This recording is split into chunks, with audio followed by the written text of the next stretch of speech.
Blessed to be a part of your day. Kevin Miller in the morning on KIDO Talk Radio. Thank you all for joining us. Joining us now from Talk40.com, our great friend Brian Crabtree, just back from the White House. Brian, good morning. Good morning. So I'm sitting there looking through our friend Michael Harrison's publication, Talkers.com, and I go, hey, I know that guy. He's at the White House interviewing Kellyanne Conway and some others. And I said, well, we've got to get him back on to find out what was it like firsthand.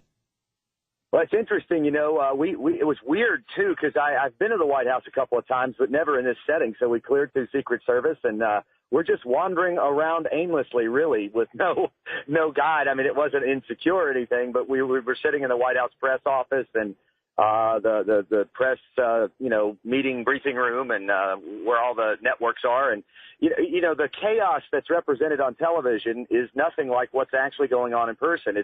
It's very orderly. It's very calm. Everyone's in good spirits, including White House staff. I mean, it's just not what you see on TV.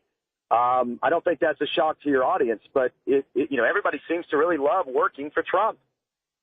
That's amazing. So, Brian, take us through your day. Well, we got there early in the morning, and we sort of I'm an early guy, so I kind of got there to kind of get a lay of the land, get comfortable, and get fed in. So we got to observe for a long time, and then we went into the executive office building where they had us set up in a conference room with 7 or 8 other radio hosts, which we were all privileged to be invited. And they paraded through pretty much all of the top cabinet officials, the chief of staff, Kellyanne Conway, Mercedes Schlapp, a few others like that, Sarah Huckabee Sanders. And, you know, we ask questions in our segments, which are all on Talk40.com, all but a couple I'll release this weekend, really about what it was like to be with the president, to work for him, what they were doing during the State of the Union address, how they reacted to it, what they watched after the State of the Union address, how that made them feel. We didn't get into the typical same old stuff that most of the media does. And the overwhelming sentiment of all of them, in their own words, is that they love working for this president. Empowering guy was a word that we kept getting kind of in the theme of it, and that they all were so happy as to how the State of the Union went. And they were very humble about some of the negative news coverage that happened thereafter, or the spin thereafter on CNN and the like. So I was kind of taken a little bit by surprise by the body language and by the facial expressions and by the ease of these people. There was no indication when you're sitting in front of these top officials you see on TV that occasionally make a face or such. There was no indication that these people have anything but the highest of respect and regard for this president and what's happening in that White House. Brian Crabtree joining us from Talk40.com. So what did you think of the State of the Union? I thought it was great. I mean, really, it is as presidential can get, and I'm not a big fan of that phrase, he's presidential or unpresidential. But I think in a moment like that, you have to be a unifier. I think it was over the top in unifying. I don't think there was anything combative about it. I thought it was wonderful how he used restraint. He actually tried to look at those curmudgeon, childish, petulant Democrats and say, let's work together to solve problems. And they sat there with frowns and evil looks on their face, which I think was instructive to the American people at exactly who's right and who's wrong at this time, at this era in our country. Indeed. Brian Crabtree joining us here at KIDO Talk Radio. So, Brian, what do you think is going to happen with this memo that could be released at any time? Well, I got some sense, and I can't give you a specific exchange that led me to this, but just an overall collective experience that there will be some elements of this memo truncated. It might be such that it removes some of the gravity of it. So I prepare your audience not to think that this is the holy grail of Democrat destruction. I think it's going to basically validate what we already suspect and kind of know, which is, we kind of know that the criminal committed the murder, but we don't have the murder weapon. I think this will be as close maybe to the murder weapon or maybe DNA evidence. Maybe it's not the smoking gun, but it's all the DNA evidence at the scene. That's kind of what I would describe this as. It's what we're going to see today, I'm hearing, maybe, Monday at the latest. But I think they're going to take out a lot of details that might give context that really puts an in-depth view as to what's happening here. So just be prepared for it not to necessarily knock it out of the park in a grand slam, but I think it's going to confirm sort of undisputably, beyond a reasonable doubt, that the FBI was weaponized by the Obama administration at the highest levels of the Justice Department, specifically to promote the interests politically of Hillary Clinton and to stop and block Donald Trump, both in getting elected and then once elected in being legitimate as a president. Brian, it's fascinating, though, that we haven't had the memo out, and you have Shep Smith calling it the distraction memo. We don't know. I guess we know whose team he's on. Then we have another memo that no one's seen that is going to disprove a memo we haven't seen at all. Crazy. It's like a sitcom. Well, I mean, this is a condition that's gotten worse in this country, and it's one of the reasons I'm in media now and not in the same kind of business as real estate and financial that I've been in for the bulk of my adult life, is that we've gotten to a point as a country where if our side, whether that be our kind of people, our belief system, our political persuasion, whatever that group is, our church, our style of church or whatever denomination, we always believe ours is beyond reproach and the other of the scenario, whatever the other side of the argument is, the other side of the equation, politically or socially, is wrong. And anything that's presented to us that challenges our way of thinking, we tend to reject. And what it's creating is a delusional America where we've lost the ability to learn, we've lost the ability to critical think, and we're losing the ability to make really good, solid, sound judgments as a people. I've always lived my life and said one of the greatest questions I can always ask myself is, where am I wrong in what I'm thinking or what I'm stating? And always being on the investigation to find where I'm wrong before I look at everybody else and say, you're wrong. I think that's the most successful way to live life. We are not living that as America, and that's what you're seeing with the reaction of people like Shep Smith, the Democrats. Just admit that you had a corrupt administration in Obama.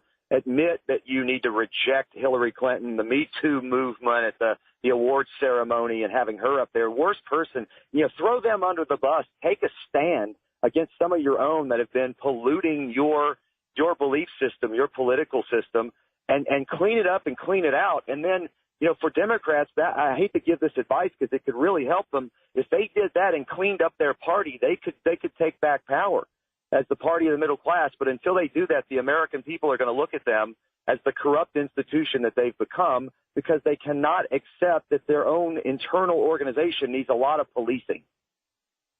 Well, and here's the other idea, and this is what you just said, Brian, when you're talking about it used to be the party of the working people. Now they've embraced identity politics, which I can't see a positive impact of that at all, except for a select group of niche voters.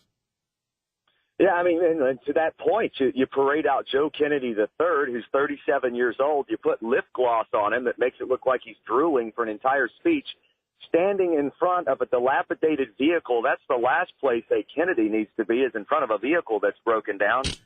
Just look at what happened with Senator Kennedy, the infamous vehicle accident. I mean, it's just the whole image.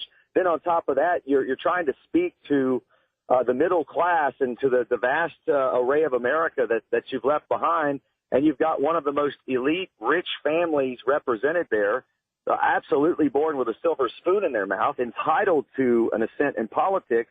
That's everything but reaching out to the middle class, although they're delusional enough to think that putting a white 37-year-old heterosexual male somehow appealed to the middle of America. It just shows you how detached they are from the people living in this country. Brian Crabtree joining us. What do you make of, we've talked about the memo, but back to the campaign to gin up the Russian stuff that has gone nowhere.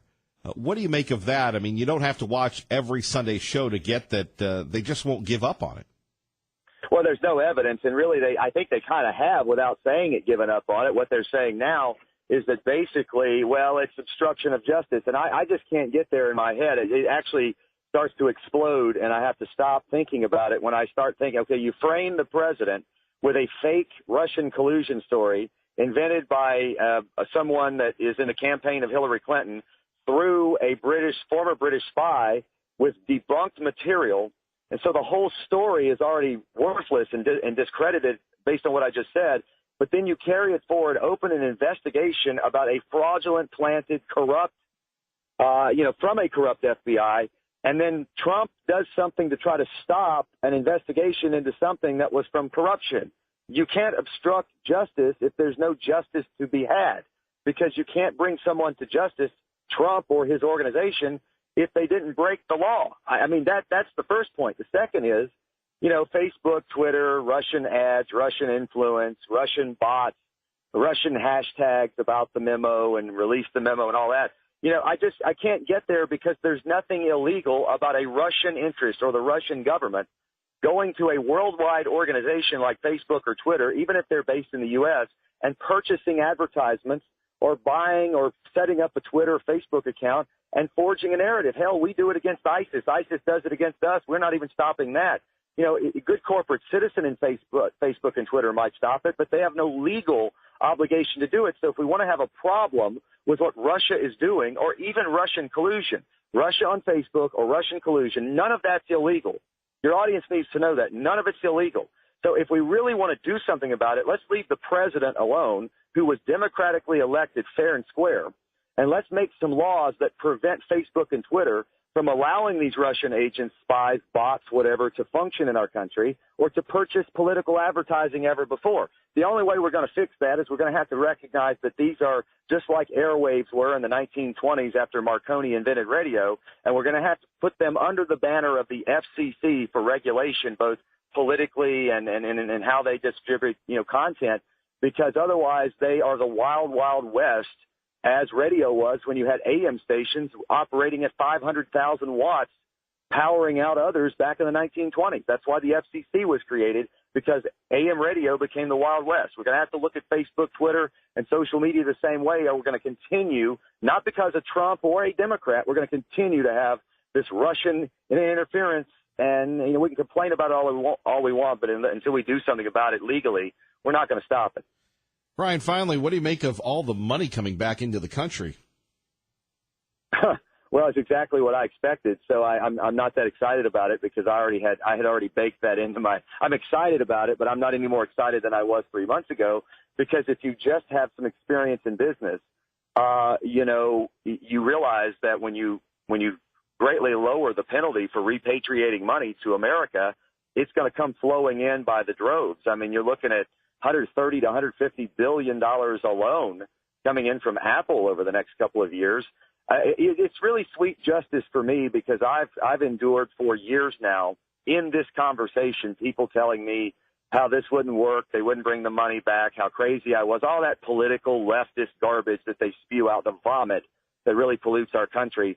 And now I'm just sitting back watching it while those people have gone silent with nothing to say, because everything I've said to them for the last decade is coming true. And, as they watch this economy really become quite bloated in a good way, I don't see a pathway under current conditions. Something has to change dramatically, that Republicans don't take a few more Senate seats, even establish a supermajority and increase their majority in the House. As we are sitting right now, that's what's going to happen. Anything can change in the course of this year, but I don't see that in the cards. And that's what this all means. Well, Brian, I hope you're right on that prediction. We appreciate it again. Just going back is, thinking about being a young man and in civics class, what was it like again to be broadcasting once again from the White House? The reverence and everything else, just as a person, what was it like? Yeah, that's a great question. I was telling my wife, but not only about that yesterday, but about going into the Capitol, and I had the privilege of going in after everyone was gone. There was 3 people in the Capitol. It was me, someone who got us in, and a friend of mine, and touring that silently at 8 or 9 o'clock at night and seeing the depths of the Capitol building and also being in the depths of the White House.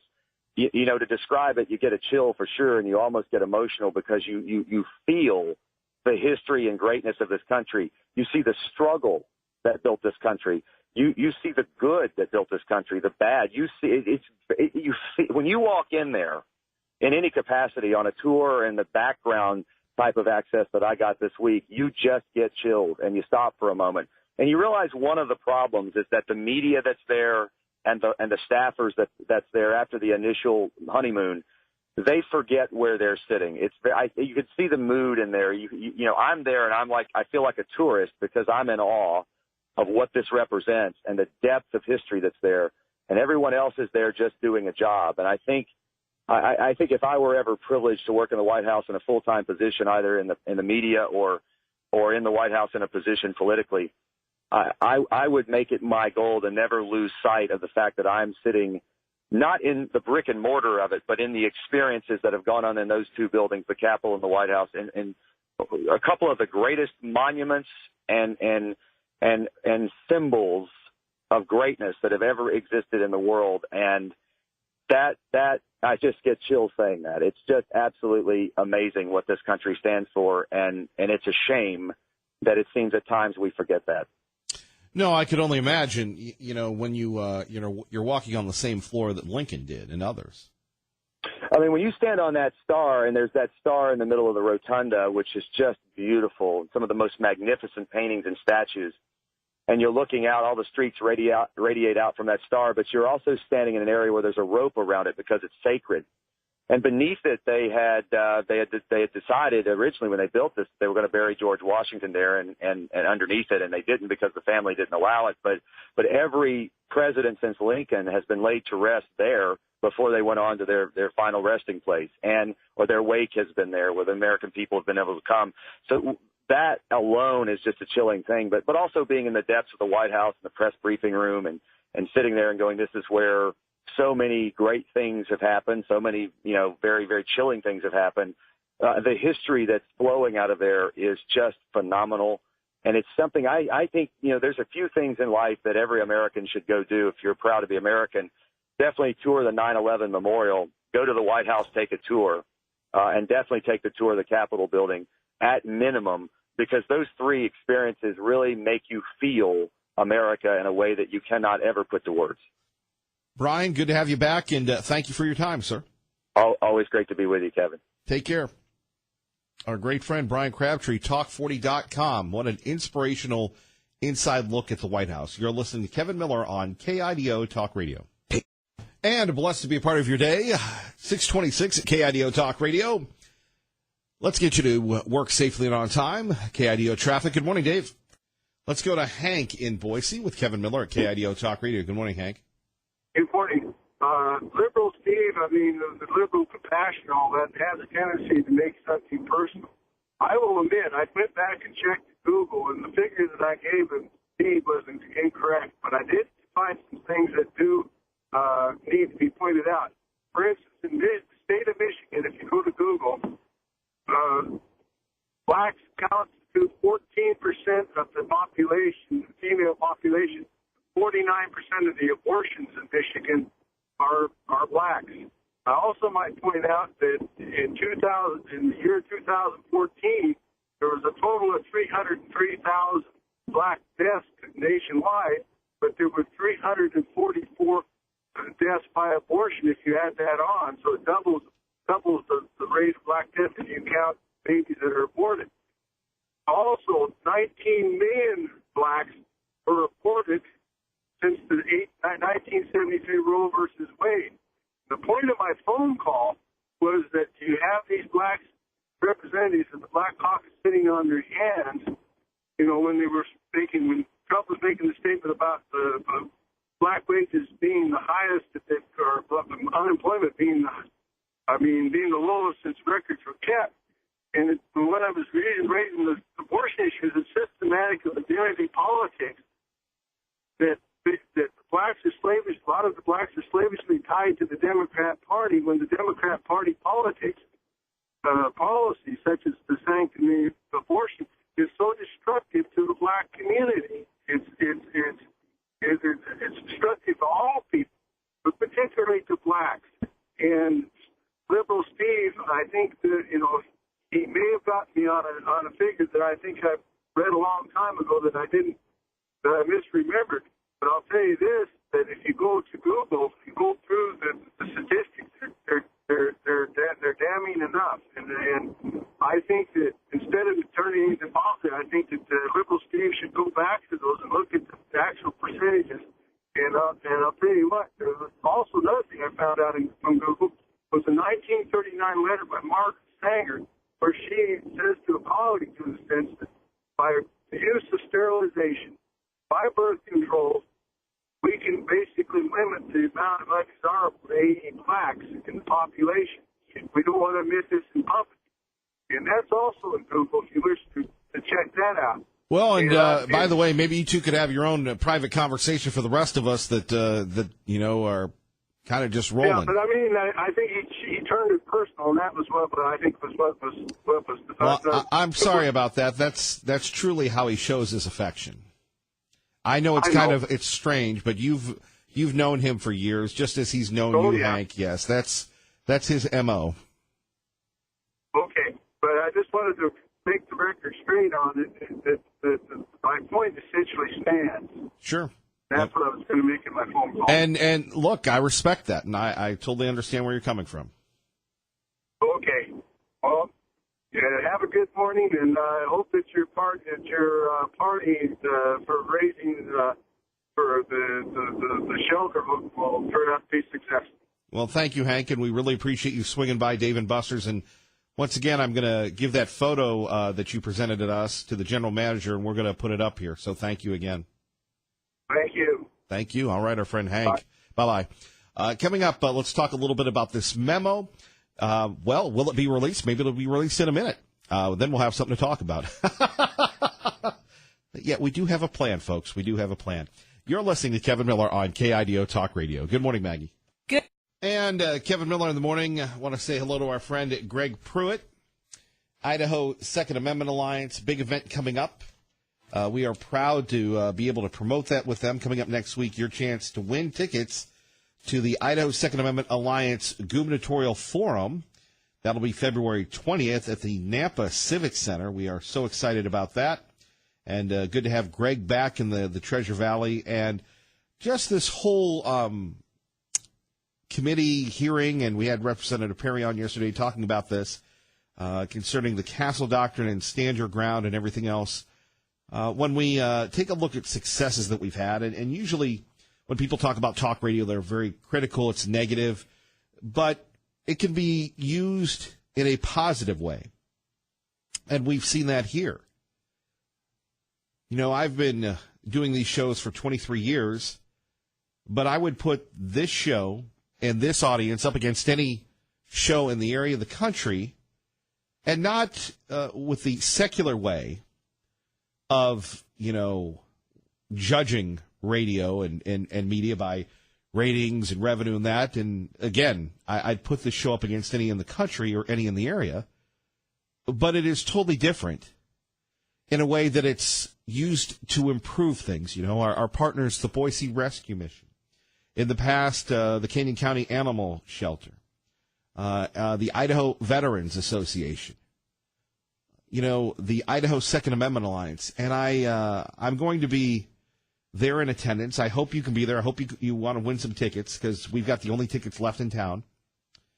And it really is a tribute to not only Greg Pruitt, but to everybody, to Zach and all the other folks that started that group outside of the Boise Gun Company and had people sign petitions. And they thought that if they got 1,000 people, they would give it to a state representative, and voila, a law would be passed, because we're conservative Idaho. And through thick and thin, and through members of the legislature going after the group, through the big marches, through bringing in Larry Pratt from Gun Owners of America, to the media ignoring the gun issue here in the state of Idaho because they want a liberal progressive agenda, the Idaho Second Amendment Alliance, along with other folks, conservative legislators, Alexandra Kincaid, who we've heard so much about this week, Tea Party Bob, and others, we could have a stronger Castle Doctrine.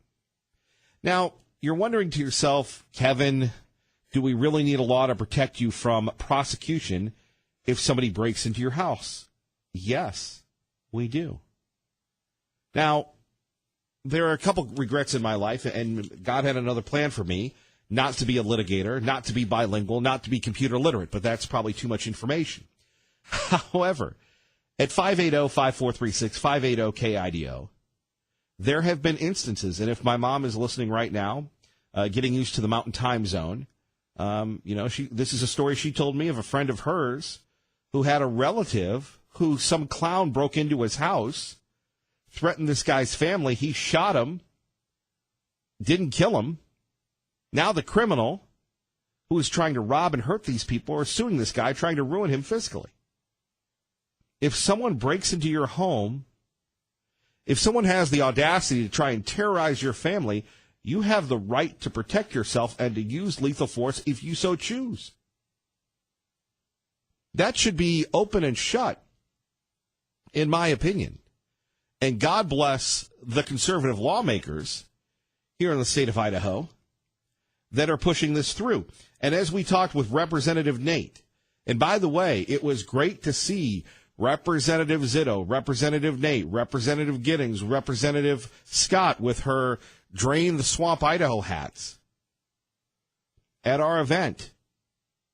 It was wonderful to see them. And these folks have been under fire and under siege, and they're making a difference. And leadership has to listen to them because leadership might be out next time around. So it's a victory for people. And, if having somebody on the air gets the word out and spreads the word, then we've made a difference. And that's what we try to do every day. We're real people here. But at 580-5436, 580-KIDO, I go back to this. This should be a no-brainer. If someone comes into your home and tries to steal or kill you, you have the right to defend yourself. You have the right to use lethal force if you deem necessary. If that happens on the roadways, gosh forbid. My biggest fear here in the Treasure Valley is this. And yes, we have a little fun with our friends from California, and they're a little overly sensitive. I don't know why. Maybe it's because of that California air. It makes you hypersensitive that you're offended so easy. I don't know why you should be offended, but anyway, but there is an issue here in the Treasure Valley that everybody ignores. And I will tell you, it is road rage. And we've partnered with the police. We've partnered with other folks. My parents in town, less than 24 hours. They were letting a truck in. Some guy tailgated them and then gave them the bird to 70-year-old people, to the old people. Why in the world would somebody give my mom and dad the bird? And they've driven in New England with the crazies. It's getting that way here. It's getting out of control. What's the solution? Well, I hope and I pray that we don't have some road rage incidences, which we've had here before. And I'll tell you, it's still one of the biggest cases in my career where we had one person pull over and shoot someone dead. We don't need that here. Life is too short. 580-5436, 580-KIDO. To our friend Two Fly Bry. Good morning, sir. Good morning. How are you doing? Living the dream. Yeah. So there's a different kind of road rage that is cropping up too, and that is, I would call it passenger rage. That seems to be occurring amongst Uber and Lyft drivers, where the passenger is infuriated about not being at the right spot, even though they are, or they don't like something about the driver. And so that's another kind of road rage, unfortunately. I would call that passenger rage, I guess. And the challenge there is that Lyft and Uber, they are foreign corporations here in Idaho, and they're required to obey our Constitution, just like the government is, yet somehow they can say in their policies that drivers can't defend themselves with tools that they find to their preference. You're going to have to spell that out for me. So they're not allowed to carry heat. We're not allowed to carry firearms or weapons that would otherwise be offensive to a passenger, if the passenger were to be aware of what that may be. Then they would get reported, and they would be immediately, disassociated with Uber, Lyft, or whatever for driving because of that. And that's the challenge, I think, that we should have put into our TNC Act, that the that because it's the TNC driver, TNC stands for Travel Network Company, which is Uber and Lyft. We should have it in our state laws that these companies can't dictate the security of a person, driver or passenger. Amazing. Okay, well, there you go. Well, again, it goes down to if you want to be in the state, then you got to follow the Constitution. I would agree so. What But do you make of? unfortunately, I'm sorry. Go companies, ahead. unfortunately, with their big money, they'll come in, and we found this with the Village over at Meridian. Big California developers, they came in and they had some additions to our laws that basically said if a business doesn't allow you to be there, that's actually in code, which to me is contrary to the Constitution, state Constitution that is, and even federal, because they're a foreign corporation. They have to abide by our state Constitution, yet they can have a law passed that is in direct abhorrence to our state Constitution. I see. Because they're big money. Quickly, Right, have a good day, then. Hey, before you go, Yeah. what do you make of the Castle Doctrine? You think it'll be passed and signed by the governor? Well, is it Castle or there's also Stand Your Ground, correct? Right. I would hope that both would pass. I am in opposition to how a certain group is utilizing memes on Facebook to promote that, and you'll see that on Facebook here and there, I'm sure. If you look deep enough they ban me from their page to comment on their usage of certain persons for promoting this SYG, which I say stands for sexual young girls, the way they're posing the memes. But well, that's not I good. like both of them. I think they're good laws to be passed. Two Fly Bry, thank you, brother. You're welcome. Talk to you later. All right, we continue on. Let's go to Liberty Linda on KIDO Talk Radio. Good morning, Liberty Linda. Yes, good morning, Kevin. You know how they say in the business, I didn't get that memo. Did you get that memo? I didn't get the memo yet, no. None of us has gotten it yet. But, we hear that in the business all the time. I didn't get that memo. Anyway, it'll be interesting if they do release it. Well, I personally can't wait for it because, it's crazy how they've been going on and on and on about this for years. And you think to yourself, it seems like for years. And now that we don't know that the FBI director is going to resign, but they've already said that he is going to resign. Well, look, it's embarrassing, but if these guys were colluding against a candidate, we need to know. Absolutely. We're the people out here. We're the ones that vote for them. We're the ones that, that are supporting these people. And, yes, absolutely, we need to know. We're the ones that they should tell, too. And anyway, talk about the Russian deal. Doesn't it seem all backwards to you? I mean, Hillary Clinton was the one that did the deal with Putin regarding uranium. It doesn't seem like they would be on her side and want her to win. And anyway, it just seems all backwards to me. I would agree with you on that. Again, why don't we have the truth? And everybody's saying, well, this is going to harm national security. And here's how crazy it is. You have Devin Nunes, the House chairman, will not share it with Richard Burr of North Carolina, Republican, the Senate chairman. I've known Senator Burr for years, but they don't trust the House or the Senate Republicans. So they're going to say, look, we're not releasing it. I don't blame them.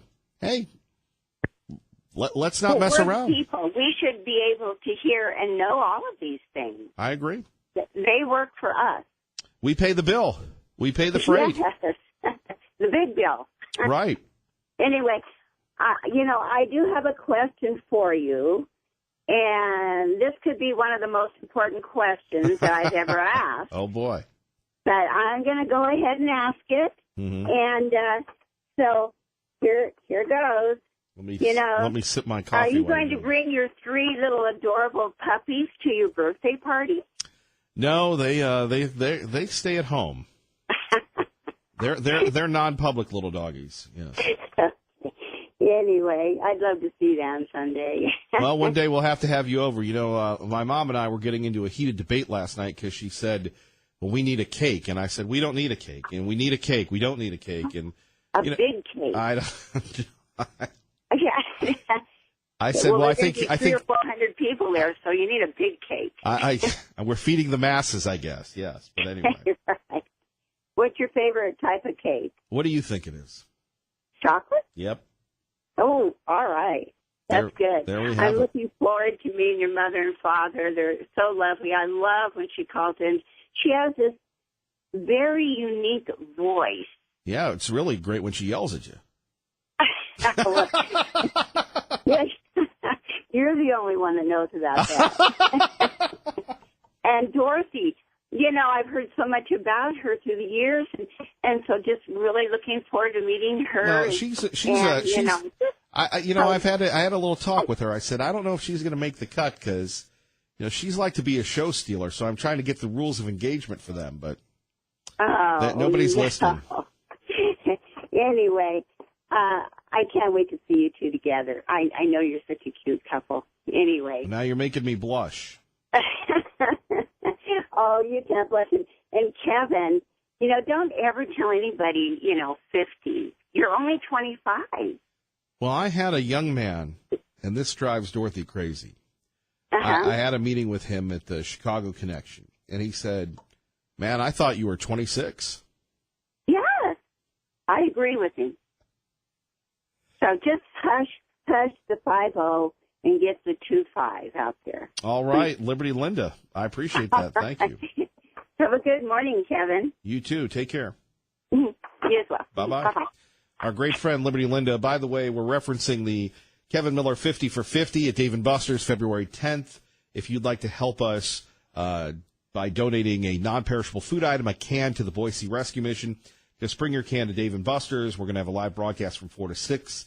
We would love to see you there. We're looking for 50 cans for 50 years of good old K. Millie. More details at KIDOTalkRadio.com. You're listening to Kevin Miller on KIDO Talk Radio.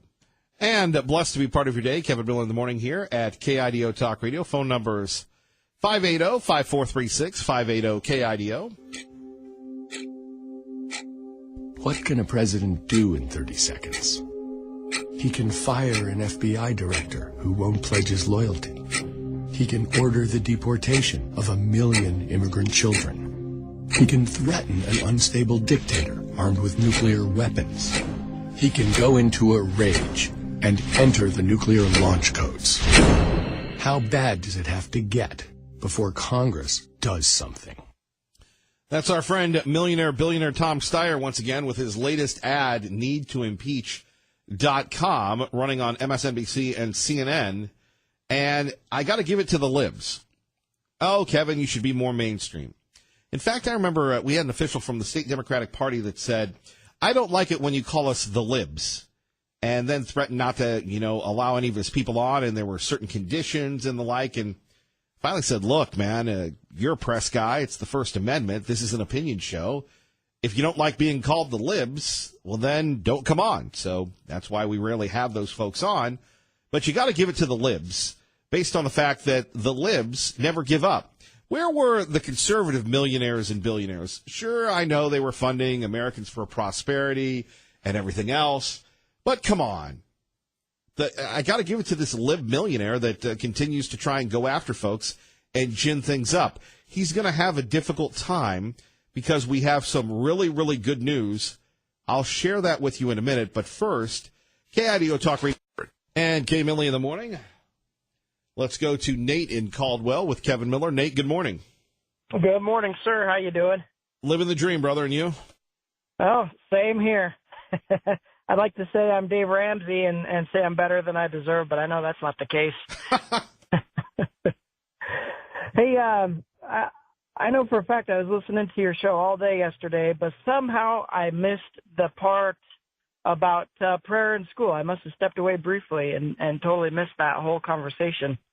And so I wanted to add my 2 cents to that. Well, brother, you've got about 40 seconds. Bring it home. All right. Well, my thought is when it comes to the choice between God and the state, Why is it that God always takes the back seat in that situation? I think it's time that instead of driving God from our schools, we drive the state from our schools. But what do you think, Mr. Miller? I would agree with you, and I'd look at what has happened to the schools and to our public institutions since we got rid of prayer, Nate.